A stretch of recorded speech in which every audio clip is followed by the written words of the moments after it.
We can sit around in the alternative media and we can moan about the fact that listings in Google are constantly being manipulated through algorithms, or we can do something about it.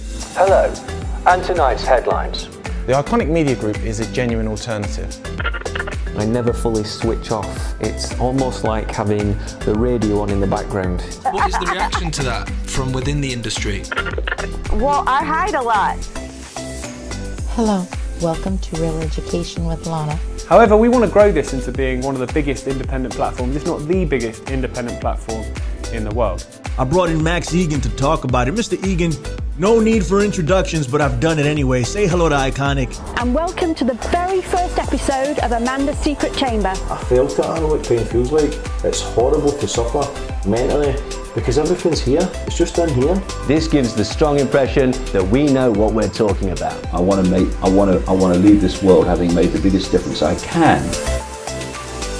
A genuine alternative that will cast a light on subjects that the mainstream media, and to be fair, large swathes of the alternative media, either can't or won't.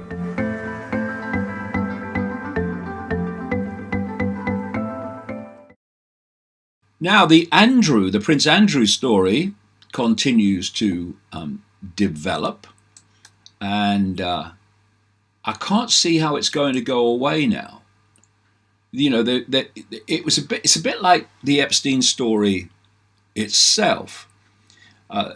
It came out, and then, of course, the lid went on. He was given this ludicrous plea bargain, which not only gave him a very short prison sentence, but he was allowed out during the day. And that was all a scam. Came out of Florida. And they hoped then it would go away. But it didn't, because of, to their great credit, these vociferous victims of Epstein who've just not let it go. And so eventually Epstein gets recharged with a larger number of more serious offences, which it should have been the first time. And the rest is history. He's no longer with us because keeping the lid on it was no longer possible. So now this is kind of going this way with Prince Andrew. When it first came out, the lid was put on it. The British police refused to investigate it or question him, even though one of the offences of sex with a minor took place allegedly, but it's very clear it's not allegedly now, at a house in London, owned by Ghislaine Maxwell, the madam of Jeffrey Epstein and daughter of the Mossad agent Bob Maxwell, the one-time media owner. So you then have the catastrophic interview that Andrew did with the BBC, which really exploded this more than ever before, and exploded it in a way that you can't see how it's going to completely go away, because there's pressure from both sides of the Atlantic now, not least from the lawyers of the victims. And this week, Virginia Roberts, excuse me, who alleges that Prince Andrew had sex with her as a minor 3 times. She was interviewed by the BBC, and to say the least, came over far more credible than Andrew did. And one of the things revealed in that report by the BBC, I'll just have a quick sip, do me throat. Ah, there you go. Was this. Got some questions about Virginia Roberts. Prince Andrew's sent bombshell 5:50 a.m. email to Ghislaine Maxwell just hours after Epstein's sex slave said in 2015 that she'd been, quote, abused by the royal. Prince Andrew sent an email to Jeffrey Epstein's alleged madam, Ghislaine Maxwell, at 5:50 a.m. to let her know he had specific questions about Virginia Roberts in 2015. The BBC Panorama investigation uncovered the email, which suggests he asked for Ghislaine Maxwell's help in responding to Virginia Roberts' claims he had sex with her when she was 17 and a trafficked sex slave of Epstein. In the email, the prince tells Ghislaine Maxwell, "Let me know when we can talk. Got some specific questions to ask you about Virginia Roberts." Ghislaine replies, "Have some info. Call me when you have a moment." In a moving and at times tearful interview, Virginia Roberts also said she is calling BS on ridiculous excuses from people on the inside who seek to rubbish her claim of having had sex with Prince Andrew when a teenager, trafficked by Jeffrey Epstein, adding, "because that's what it is." The 35-year-old has continually alleged that she was trafficked by Jeffrey Epstein and had to have sex with Andrew, which the Duke of York categorically denies very, very implausibly.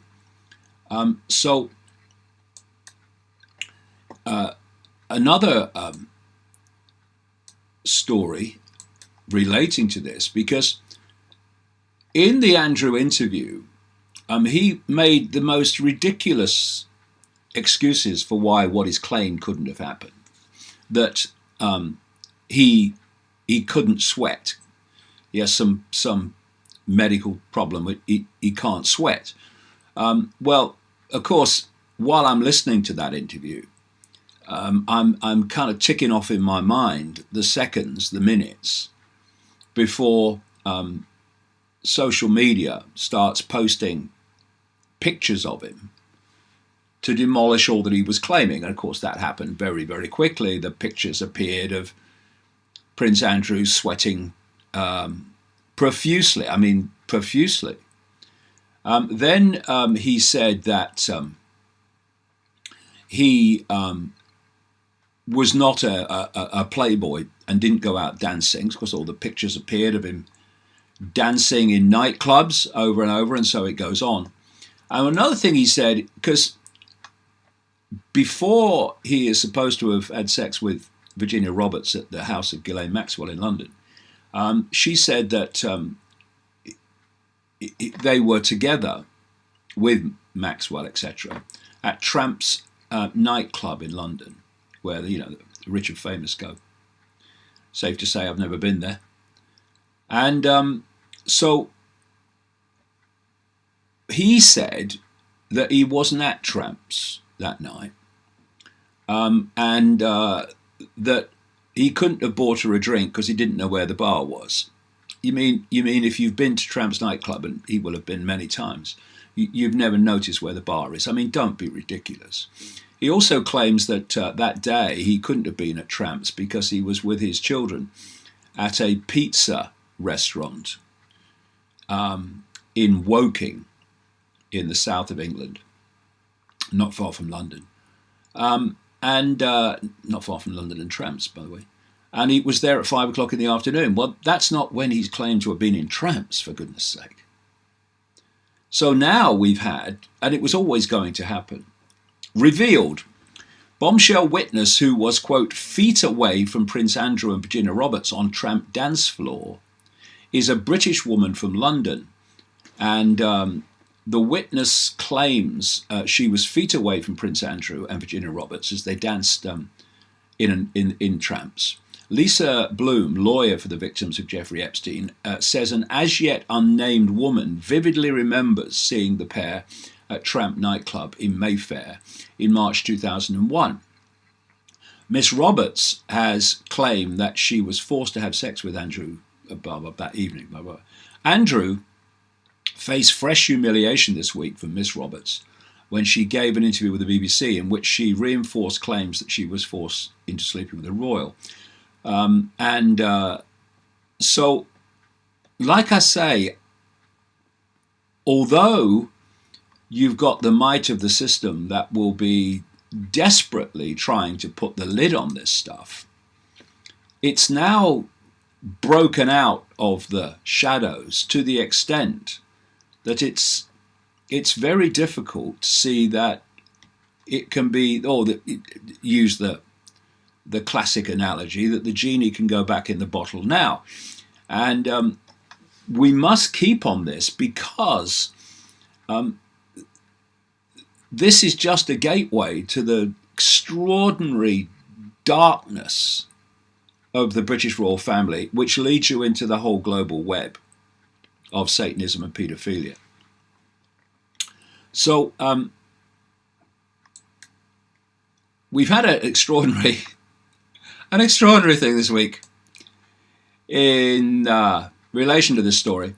Here's the headline, sums it all up. Prince Charles told ousted Andrew there's no way back into royal family in near future during Sandringham showdown, because the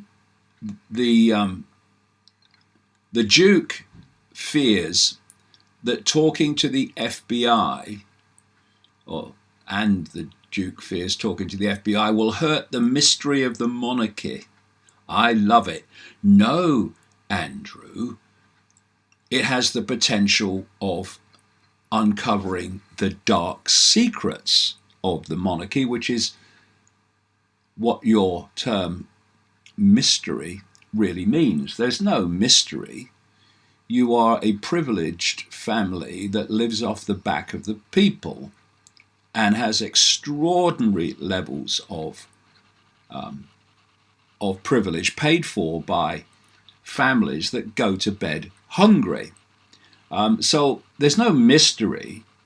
Royalty is a scam and a throwback to the time when openly royal dictatorship existed. Now it's covert royal dictatorship. Because anyone who thinks, oh no, the royal family, they've got no power, it's just good for tourism, anyone who thinks that has lost the plot. And so the irony of ironies of this headline is that Prince Charles, who was a close friend of Jimmy Savile, the biggest or most famous paedophile and procurer of children for the rich and famous in Britain, was reading the Riot Act to Prince Andrew, who was a close friend of America's most famous paedophile and procurer of children for the rich and famous, not least for blackmail. So the irony of it. And why does it take people like me and the alternative media to point that out while the mainstream media ignore that connection? Well, we, of course, know why. So it's not going away. And there's another story as well relating to Epstein, which connects into that other dynasty, this time in America, that was very, very close to him, to say the least, and that's the Clintons. Here's another story from this week. Bill Clinton was Jeffrey Epstein's closest celebrity mate, quote, and a frequent guest at his New Mexico ranch, with wife Hillary staying at the pedophile cowboy-themed village, or the pedophiles cowboy-themed village, say estate workers. Bill and Hillary Clinton would stay at Jeffrey Epstein's New Mexico ranch frequently after they left the White House, former estate workers told Daily Mail TV. The former president was Epstein's closest celebrity mate, and the Clintons visited Zorro Ranch a whole bunch of times, a former contractor who ran the IT system at the property said. The family never stayed in the main house, but bunked down in a special cowboy-themed village created by Epstein, which lies a mile south of his own villa, sources said. And of course, we've never got to the bottom, well, at least officially, of where Epstein's money came from. You know, he had phenomenal amounts of money, or almost limitless money, to run his paedophile operation, his blackmail operation. And yet, there was no visible way that he accrued that money. But when you are running a paedophile stroke satanic blackmail operation to make sure that people you need to make certain decisions make them, then money's no object. And he was running that on behalf of the Mossad Israeli intelligence agency and of the CIA. And as I've explained in the trigger, what connects those two agencies is a secret society death cult known as Sabbatean Frankism. And at the core, the deep state in America is controlled by Sabbatean Frankism, and so, of course, is Mossad. And that's the cement, if you like, the strands of the web that connect them. So they work as one unit. This is how they pulled off 9/11, as I expose at length in the trigger. So the Epstein operation had an open checkbook. But that's how Sabbatean Frankis and Mossad work. See, Ghislaine Maxwell's father, Bob Maxwell, known as the Bouncing Czech, because A, he came from Czechoslovakia, and B, he was a massive financial con man. He, at one point, owned the Daily Mirror, a major newspaper, daily national newspaper in Britain. And the former Mossad agent, Victor Ostrovsky, who wrote 2 books exposing Mossad, he talked about the fact that Bob Maxwell was a Mossad agent, gone into all that in the trigger, but also that it was Mossad money that bought the Daily Mirror, and that Maxwell was just a frontman for it. And that's exactly how it works. That's why I keep referring to these famous technocrat front people in Silicon Valley who are supposed to own this company or own that company. That's why I refer to them as front men and front women, because that's how it works. Anyway, the guest homes where the Clintons are said to have stayed at Epstein's ranch are next to other traditional Wild West style buildings, such as an old schoolhouse and saloon bar, which are all near Epstein's private airstrip, where he arrived on his private planes, carrying underage girls. Of course, that plane, which Clinton travelled on many times, Bill Clinton, that is. This is all according to security expert Yared Kellogg, who was brought in by long-standing ranch manager Bryce Gordon to improve security and set up a camera system at the main house and Cowboy Village. Kellogg said, "I was saying how cool the replica houses were." Gordon said, "Yeah, they were built for guests. It's really cool. The Clintons come and hang out with Epstein."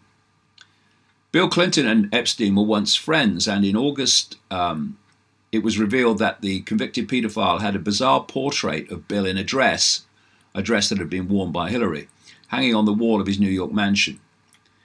Clinton has flown on Epstein's private plane, the Lolita Express, several times, but denied ever visiting one of Epstein's residences apart from one time at his New York home. Well, that's all absolute lies.